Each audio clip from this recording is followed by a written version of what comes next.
आजकल आप एक शब्द सुन रहे होंगे, जेन जी। ये वही पीढ़ी है जो 1997 से 2012 के बीच पैदा हुई। मतलब आज के स्कूल कॉलेज स्टूडेंट्स, नए प्रोफेशनल्स और वो युवा जो इंटरनेट और स्मार्टफोन के बिना जिंदगी इमेजिन ही नहीं कर सकते।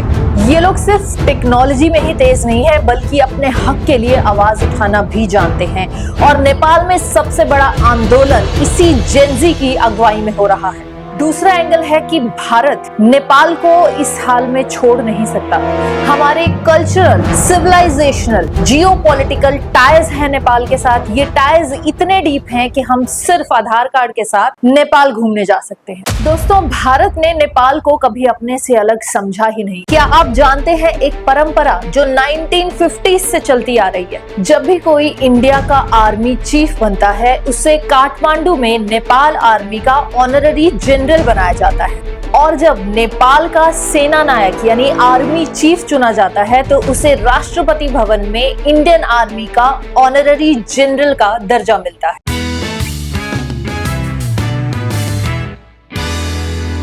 नमस्कार दोस्तों, मैं हूं आपके साथ एंकर कशिश। जेन जी नेपाल क्राइसिस और भारत नेपाल रिलेशनशिप डीपली जानने के लिए वीडियो में एंड तक बने रहिएगा मेरे साथ। जेन जी की ताकत ने नेपाल के प्रधानमंत्री केपी शर्मा ओली को अपनी कुर्सी छोड़ने पर मजबूर कर दिया।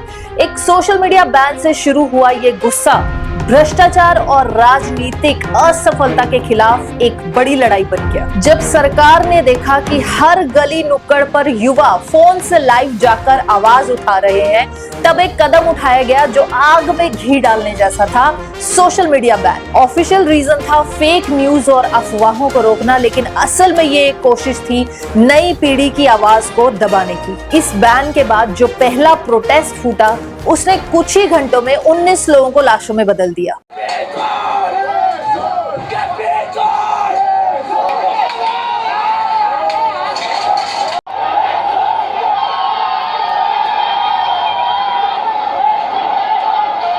लेकिन सवाल यह है कि नेपाल का असली संकट ये आंदोलन है या एक लंबी कहानी है जो अर्थक्वेक से शुरू हुई और अब एक नया तूफान बनकर उभर रही है।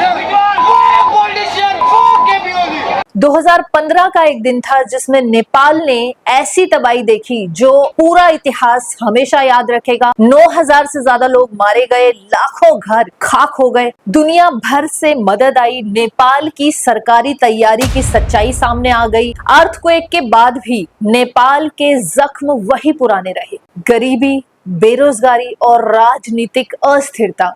सिर्फ एक डेकेड में कई प्रधानमंत्री बदल गए। और आज भी जब हम एक प्रोटेस्ट के दौरान 19 लोगों की मौत की खबरें देखते हैं, तो लगता है कि जैसे नेपाल उस अर्थक्वेक के साइकोलॉजिकल और स्ट्रक्चरल झटके से उभर ही नहीं पाया।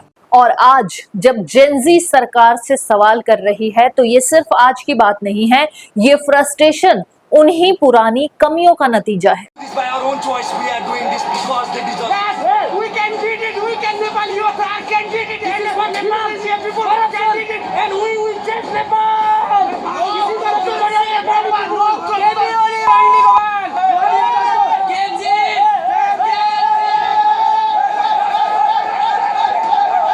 पीएम ओली का रेजिग्नेशन सिर्फ एक ट्रेलर था। असली कहानी है लोगों का ट्रस्ट टूटना और युवाओं का गुस्सा सड़क पर आ जाना। नेपाल की इकोनॉमी अर्थक्वेक के बाद कभी ठीक से रिकवर ही नहीं हो पाई। टूरिज्म जो एक समय जीडीपी का 8% था, गिरता ही चला गया। जो बचा खुचा सहारा था वो था रेमिटेंसेस। आज भी नेपाल की इकोनॉमी का 23% जीडीपी उन पैसों से चलता है जो नेपाल के मजदूर मिडिल ईस्ट और मलेशिया से भेजते हैं। लेकिन क्या ये सस्टेनेबल है? और फिर क्लाइमेट चेंज का असर, कभी अनाप शनाप मॉनसून, कभी ग्लेशियर मेल्ट जैसे इंजा लेक का फटने का खतरा, फ्लड्स, लैंडस्लाइड्स, हर साल हजारों लोगों को ये तो बेघर कर ही देते हैं। और इस सब के बाद सरकार इस पैरालिसिस जैसी सिचुएशन में कोई पॉलिसीज ही नहीं बनाती है तो वो अप्लाई ही नहीं होती। और इस सब पर अगर लोग अपनी आवाज उठाना चाहते हैं तो क्या होता है? सोशल मीडिया बैन, लेकिन जेनजी ने दिखा दिया कि वो सब एक हैं और उनकी आवाज को दबाया नहीं जा सकता। 2022 में श्रीलंका ने यही देखा था। टूरिज्म कोलैप्स, फॉरेक्स रिजर्व खत्म और यूथ लेड प्रोटेस्ट ने पूरा राजपक्ष परिवार हटा दिया। बांग्लादेश भी IMF बेल आउट पर चल रहा है। आज नेपाल में फूड इनसिक्योरिटी सबसे बड़ा खतरा है। पैदावार कम है, दाम बढ़ रहे हैं और गांव के गांव खाली हो रहे हैं। मजबूरी में लोग शहरों की तरफ आ रहे हैं, लेकिन यहाँ हेल्थ और एजुकेशन सिस्टम खुद कोलैप्स की कगार पर है। दोस्तों, नेपाल में राजतंत्र यानी किंगडम रूल को औपचारिक रूप से खत्म कर दिया गया था 28 मई 2008 को, जब पहली कॉन्स्टिट्यूएंट असेंबली ने वोट करके नेपाल को फेडरल डेमोक्रेटिक रिपब्लिक घोषित कर दिया। और तब से लेकर आज तक 16 सालों में 2 ही मेजर पार्टीज रूल करती आई हैं नेपाल में, CPN यानी कम्युनिस्ट पार्टी ऑफ नेपाल और नेपाली कांग्रेस। 2008 से लेकर अब तक नेपाल में 14 अलग अलग प्राइम मिनिस्टर बन चुके हैं। तो अब आप समझ ही सकते हैं कि 16 साल की डेमोक्रेसी में जहां 14 प्राइम मिनिस्टर बदल चुके हैं और जेनजी के मुताबिक सब के सब करप्ट, तो ये दिन तो आना ही था। लेकिन दोस्तों, सवाल ये है कि भारत के लिए ये चिंता का विषय क्यों है? क्योंकि नेपाल भारत बॉर्डर 1700 किलोमीटर से ज्यादा है और ये कंप्लीटली ओपन बॉर्डर है। मतलब नेपाल का ये क्राइसिस डायरेक्टली इंडिया में एंटर हो सकता है। Illegal migrations, arms smuggling, terrorist group का सेफ हेवन बन जाना। अगर नेपाल अनस्टेबल होता है तो भारत का उत्तर प्रदेश, बिहार,